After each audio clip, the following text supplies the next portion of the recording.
अस्सलाम वालेकुम। एक दावत थी, उसमें मैं भी मेहमान था और मेरे साथ 2-3 और दोस्त भी मेहमान थे और मेज़बान ने बहुत ज़बरदस्त किस्म का पुलाव, साथ रोटियां भी थी, शामियां भी थी यानी कबाब, और उसके साथ गोश्त भी था, चिकन भी था, सलाद भी था, रायता भी था।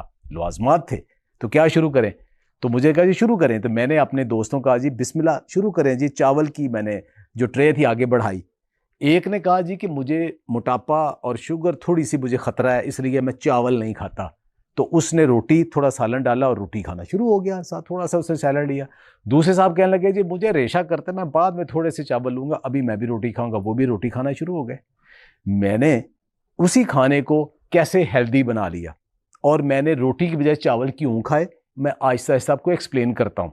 और ये जो मैं एक्सप्लेन कर रहा हूँ, ये पूरी जदीद रिसर्च जो कि नेचर में भी पब्लिश हुई है, जो कि डायबिटीज़ जर्नल में भी पब्लिश हुई है, और बायोकेमिस्ट्री के भी टॉप के जर्नल्स में ये रिसर्च पब्लिश हुई है। इसके लिंक्स भी मैं इस वीडियो की डिस्क्रिप्शन में दे दूंगा। वो क्या है? सबसे पहले तो पानी पी लिया, उसके बाद आप सैलड खाएं। पहले सैलड मैंने प्लेट में पहले सैलड डाला और उसको काफ़ी सारा सैलड मैंने मज़े मज़े से गप्पे लगाते खा लिया। एक तो आपकी जो अर्ज होती है बहुत ज़्यादा खाने की वो कम हो जाती है, आप कूल डाउन हो जाते हैं। दूसरा, सैलड आपने पहले ले लिया, आपके स्टोमिक में सारा सैलड ने एक तय बना दी, फाइबर ने, मिनरल्स विटामिन भी आपको मिल गया, ऊपर लेमन भी है, वो विटामिन सी भी मिल गया। उसके बाद फिर दूसरा है कि प्रोटीन खाएं। प्रोटीन क्या खानी है भाई? शामी कबाब है या आम कबाब है, उसके साथ गोश्त है, चिकन के अंदर बाकी सारा कुछ पड़ा है। तो मैंने आधा तकरीबन जो कबाब था वो भी खा लिया उसके बाद, यानी कि वो तरतीब प्रोटीन आपके सामने आ गई। अब मैदे के अंदर क्या है, प्रोटीन भी चली गई और सलाद भी चला गया। ये दोनों चीज़ें वो हैं कि जो जल्दी हजम नहीं होती, स्लो कर देती हैं। इसके बाद फिर चावल को रायते के साथ, शामी के साथ, गोश्त के साथ और सैलड के साथ मिक्स करके आहिस्ता आहिस्ता मैंने इंजॉय करके खा लिया। इस दौरान उन दोनों साहबान में से जिनको रेशा होता था वो 2.5, जिनको शुगर का वो 2 रोटियां खा गए। अब उन्होंने गलतियां क्या की? देखिए, पहली गलती तो ये की कि उन्होंने सीधी सीधी डायरेक्ट पहले रोटी खा ली और सैलड उन्होंने ना होने के बराबर थोड़ा सा खाया। अब मैंने जो खाया वो, एक तो मैंने पहले सैलड और प्रोटीन खाई हुई थी। अब जो मैंने चावल खाए भी वो तकरीबन चौथाई रोटी से ज़्यादा मेरे चावल ही बनते थे और उन्होंने मेरी शुगर क्या स्पाइक करनी थी। गलती की कि उन्होंने डायरेक्ट कार्ब पहले खाए। हमने अपनी फूड में भी क्या करना है कि पहले हमने सैलड, फिर प्रोटीन और उसके बाद फिर ये तरतीब रखनी है। आपका खाना हेल्दी हो जाना है, आप शुगर स्पाइक नहीं करेगी। ये हज़ारों के ऊपर ये रिसर्च हो चुकी है और ये साबित हो चुका है। ऑर्डर ऑफ द मील इसे कहते हैं। दूसरी चीज़ ये है कि ये मिथ है जी कि चावल शुगर बढ़ाता है, रोटी नहीं, रोटी उससे रिलेटिवली कम है।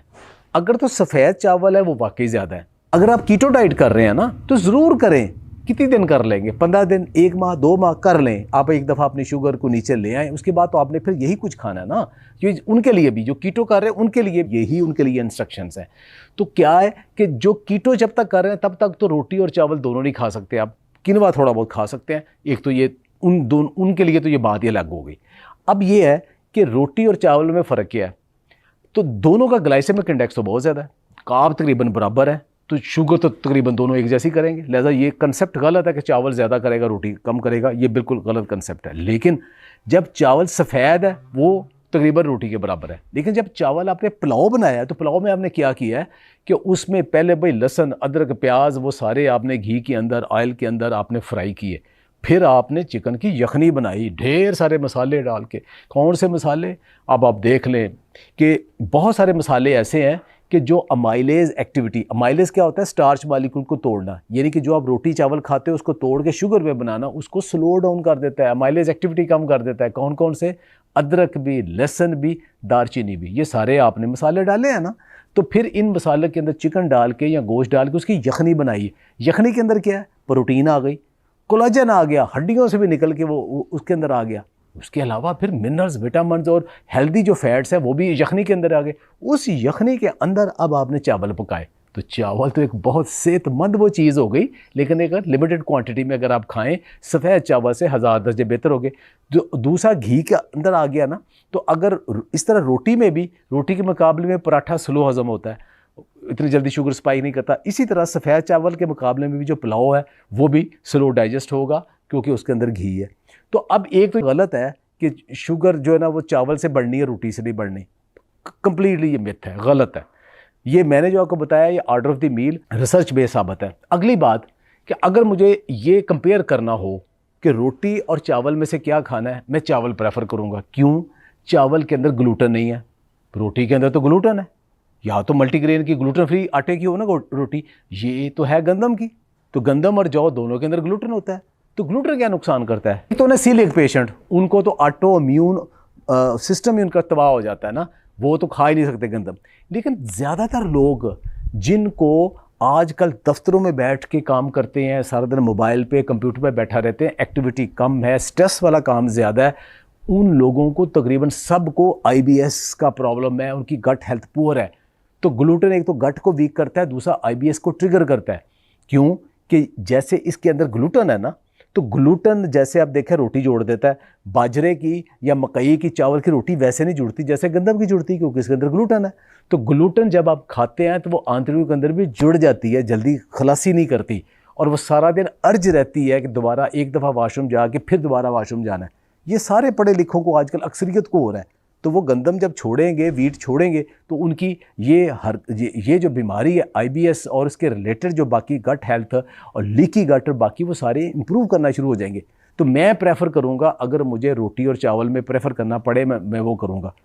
तो वही खाना है आपके सामने, आपने एक तरतीब के साथ, सिलेक्शन के साथ अनहेल्दी फूड को हेल्दी बना लिया।